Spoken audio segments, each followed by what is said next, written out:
ევროპაში გრძელდება შეჯიბრი, ვინ უფრო დიდი რაოდენობით შეიტანს ამერიკიდან გამოყრილ LGBT ნაგავს თავის ქვეყანაში. ბრიტანეთს ამ მხრივ ყველაზე კარგი შანსები ჰქონდა. ლიბერასტი ლეიბორისტები ყველანაირ სასათბურე პირობებს ქმნიდნენ გაარკვნილების დამკვიდრებისთვის.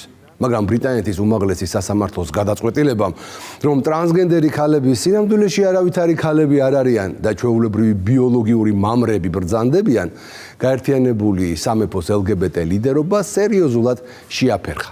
შესაბამისად, გეებისა და ტრანსების პოპულარიზაციის საქმეში ევრო ლიდერობის შანსები სხვასაც გაუჩნდა. ბუნებრივია მთავარი პრეტენდენტი ვინ თუ არა საფრანგეთი შეიძლება იყოს. შარშანდელი ოლიმპიადის შემდეგ მათი შანსები მთავარი LGBT ქვეყნის სტატუსზე ერთიორად გაიზარდა. საფრანგეთი პირველი ქვეყანაა, სადაც პრეზიდენტი პრემიერ-მინისტრად ღია ჰომოსექსუალს ნიშნავს, რომელიც თავის მხრივ საგარეო საქმეთა მინისტრად ნიშნავს თავის საყვარელ გეი მამაკაცს. რამდენიმე დღის წინ კი ფრანგებმა კიდევ ერთი ნაბიჯი გადადგეს დასავლეთში LGBT ლიდერობისაკენ.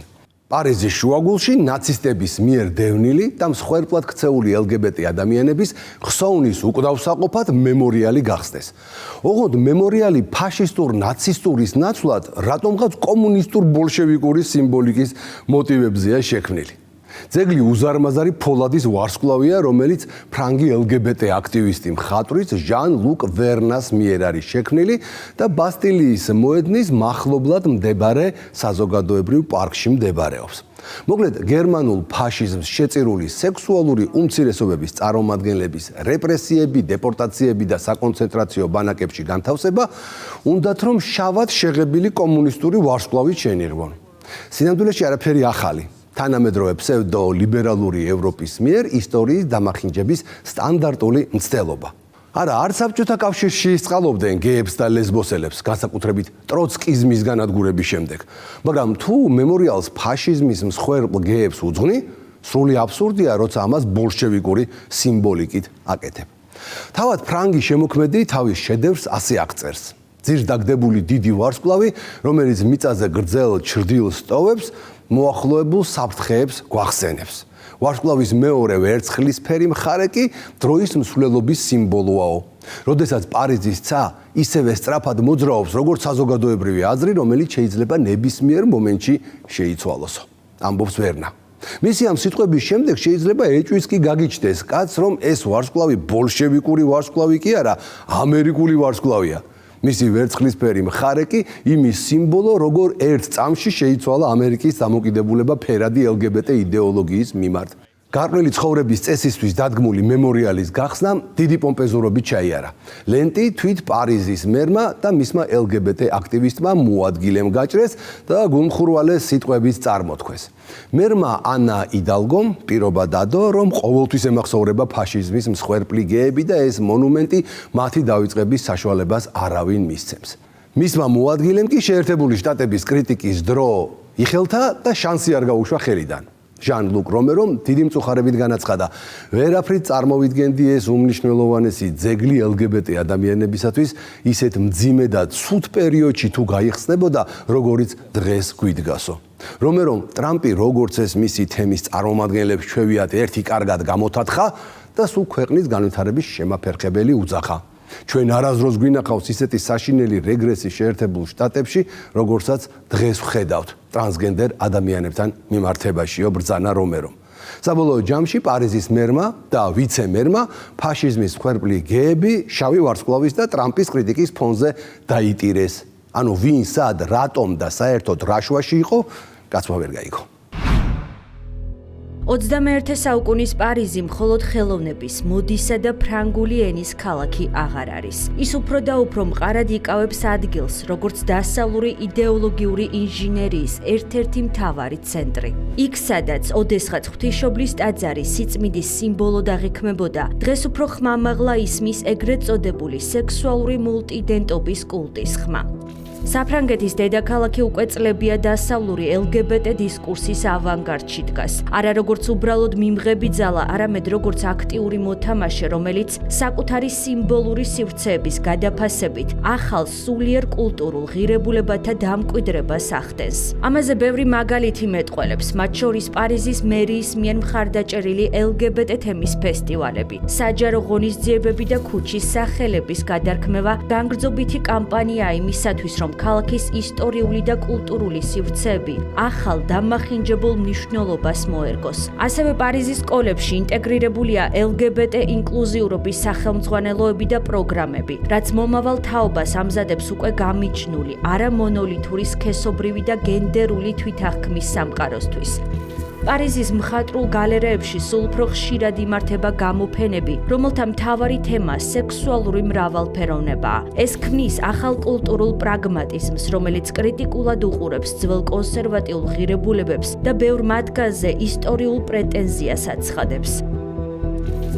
დღეს ქალაქის არქიტექტურაში, საჯარო ღონისძიებებსა და საგანმანათლებლო სისტემაში გაბატონებულია ნარატივი, რომელიც იდენტობის პოლიტიკას აბსოლუტურ ღირებულებად წარმოაჩენს. გარდა კულტურული, საგანმანათლებლო და ურბანული პოლიტიკის ფრონტზე მიმდინარე ძვრებისა, პარიზი ბოლო პერიოდში უკვე პირდაპირ უკავშირდება ისტორიის რადიკალურად გადაფასების პროცესსაც.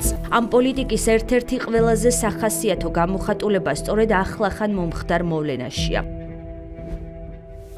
2025 წლის 17 მაისს პარიზმა ნაცისტური რეჟიმის მიერ დევნილი მსხვერპლად ქცეული LGBT ადამიანებისთვის პირველი ოფიციალური მემორიალის გახსნას უმასპინძლა. თუმცა ეს არ იყო მხოლოდ ხსოვნისადმი მიძღვნილი ლაკონური ჟესტი. თვით მემორიალის ვიზუალური ესთეტიკა და კონცეპტუალური ჩარჩო ცხადად მოწმობს, რომ საქმე გვაქვს არა უბრალოდ ისტორიულ პატივისგებასთან, არამედ ღრმად იდეოლოგიზებულ აქტთან. წარსულის შერჩევით წარდგენასა და მის ამჟამინდელ LGBT დისკურსში ინტეგრირებასთან. მემორიალი, რომელიც თითქოს ნაცისტური ბოროტების მსხვერპლთა ხსოვნისადმი უნდა ყოფილიყო მიძღვნილი, გასაკვირად მეტად იმეორებს არა ფაშისტურ, არამედ ბოლშევიკურ მონუმენტალიზმს. კაცრი ფორმების სიმბოლიკა და ნარატივი, რომელიც ეგრეთ წოდებული მსხვერპლის სახეს ახალ იდეოლოგიურ კონტექსტში გარდაქმნის. პარიზის ცენტრში ბასტილიის მოედნის მახლობლად მდებარეობს მონუმენტი სახელწოდებით დავიწყებულთათვის. წარმოადგენს მასიური ფოლადის ვარსკვლავს, რომელიც ფრანგმა მხატვარმა და LGBT აქტივისტმა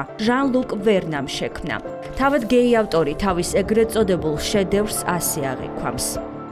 ჩვენ წინაშეა შავი მხარე, რომელიც გვაიძულებს გავიხსენოთ წარსული. დღის გარკვეულ მონაკვეთებში ის მიწაზე გრძელ ჭრდილს ტოვებს, რაც სამწუხაროდ მოახლოებულ საფრთხეებს მოგვაგონებს. ვარსკვლავის მეორე მხარე, ვერცხლისფერი, ცას ასახავს. ეს წარმოადგენს დროის სულისფერს. პარიზის ცაის ესწრაფად იცვლება, როგორც საზოგადოებრივი აზრი, რომელიც ნებისმიერ მომენტში შეიძლება შეიცვალოს.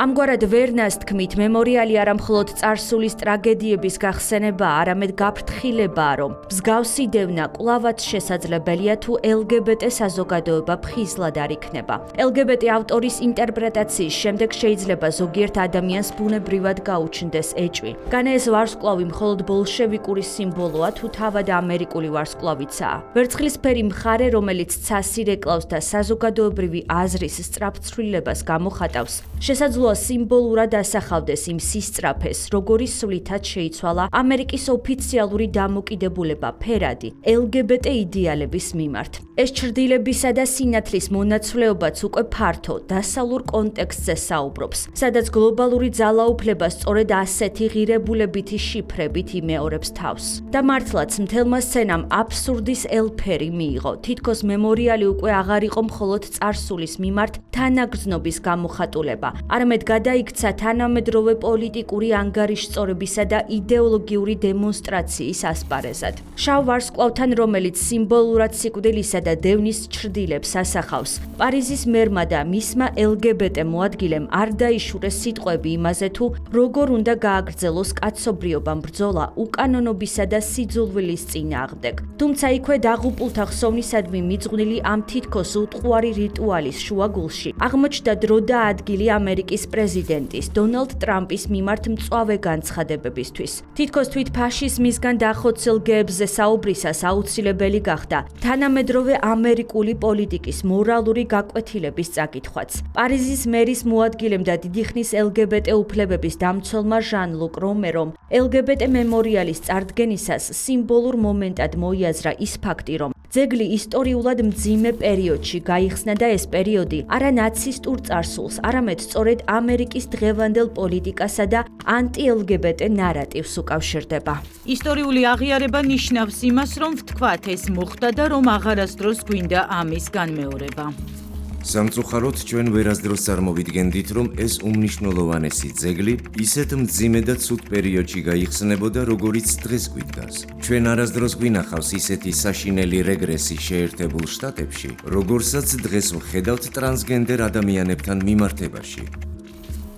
ნაცისტური რეჟიმისა და სხვა დევნის მსხვერპლთა მემორიალის აღმართვა პირდაპირ კავშირშია ისტორიის გადაწერასა და მის იდეოლოგიურ გადაფორმატებასთან, როცა წარსული ვეღარ ასრულებს მხოლოდ დამაფიქრებელი მეხსიერების ფუნქციას და გადადის პოლიტიკური ინსტრუმენტის რანგში. მონუმენტი, რომელიც ისტორიული ტრაგედიის გახსენებას და წარსულისგან დასკვნების გამოტანას უნდა ემსახურებოდეს, მორიგ იდეოლოგიურ ტრიბუნად გადაიქცა. იქ, სადაც LGBT აქტივიზმი უკვე აღარ კმაყოფილდება მსხვერპლის სტატუსით, არამედ ღიად იკავებს მსაჯულის როლს. ტრაგიკული წარსულის დეკორაციებით გარშემორტყმულ სცენაზე ფაშიზმის სახელით ტრამპის კრიტიკა სრულად ბუნებრივად ჩაჯდა დღის წესრიგში. ძეგლის ირგვლივ შეკრებილი პუბლიკაც კი, რომელსაც თითქოს უნდა გაეზიარებინა ისტორიული ტკივილი, უცებ თანამედროვე იდენტობათა კონფლიქტში ჩაიძირა, სადაც წარსული მხოლოდ ფონია ახალი დოგმების გასაჟღერებლად. ფაშიზმის მსხვერპლებს შორის LGBT პირების ცალკე გამოყოფა და მათთვის მონუმენტის მიწვნა ცხადია კიდევ ერთი მცდელობა უმცირესობის განსაკუთრებულობის ხაზგასასმელად. თითქოს LGBT თემისადმი კუთვნილება მსხვერპლებს განსაკუთრებულ მსხვერპლად აქცევს. სწორედ ასე ცალკე გამოყოფის შემდეგ კი გამოყოფილთა განსაკუთრებულობაზე ხაზგასმით ცდილობს LGBT ლობი უმცირესობის დომინაციას უმრავლესობაზე. კვირაში 4-ჯერ ყოველ საღამოს 10 საათზე ყურადღებით დააკვირდით ლიბერალიზმის ანატომიას.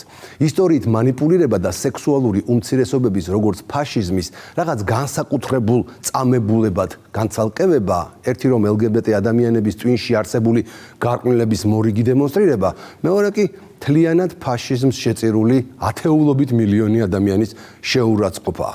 პრივილეგირებული მსხვერპლის იდეა მხოლოდ არასრულფასოვნების კომპლექსით დაავადებულ გონებაში შეიძლება დაიბადოს. დროებით.